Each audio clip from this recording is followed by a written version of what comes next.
Управление гражданских свобод, за этим права и свободы граждан Туркменистана.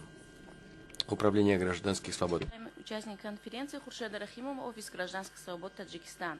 Как отметил в своем выступлении представитель нашей официальной делегации господин Зариф Ализода, в стране осуществляет свою деятельность свыше 2500 общественных объединений. Несмотря на позитивные изменения, происходящие в стране, к сожалению, все еще наблюдаются отдельные случаи давления на НПО. В июле этого года при рассмотрении выполнения Таджикистана Международного пакта по гражданским и политическим правам Комитет ООН по правам человека выразил обеспокоенность по поводу сообщений о частых проверках неправительственных организаций, которые в свою очередь приводят к большим штрафам и даже закрытию НПО.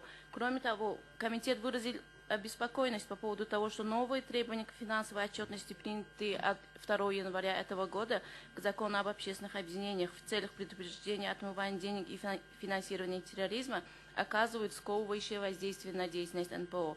В мае 2019 года в стране была создана рабочая группа для разработки нового закона о некоммерческой организации. И мы выражаем сожаление по поводу отсутствия информации по этому законопроекту и в том, что НПО не была вовлечена в процесс обсуждения и разработки данного законопроекта.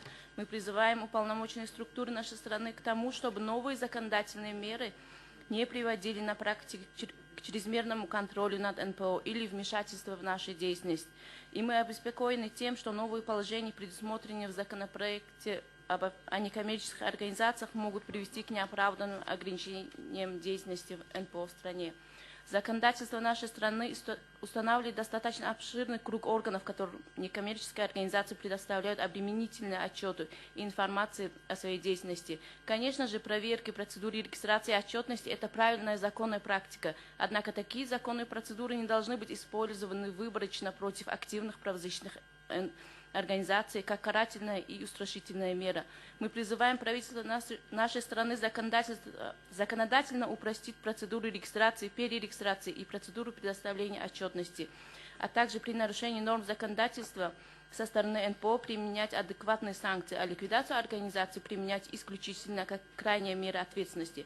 Мы указываем на важность обеспечения соблюдения законности при проведении проверок организаций гражданского общества, а также обеспечить, чтобы процедура регистрации грантов не препятствовала осуществлению организациями своей деятельности.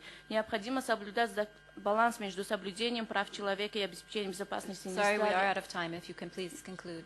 Я прошу вас завершать. Положение. Спасибо.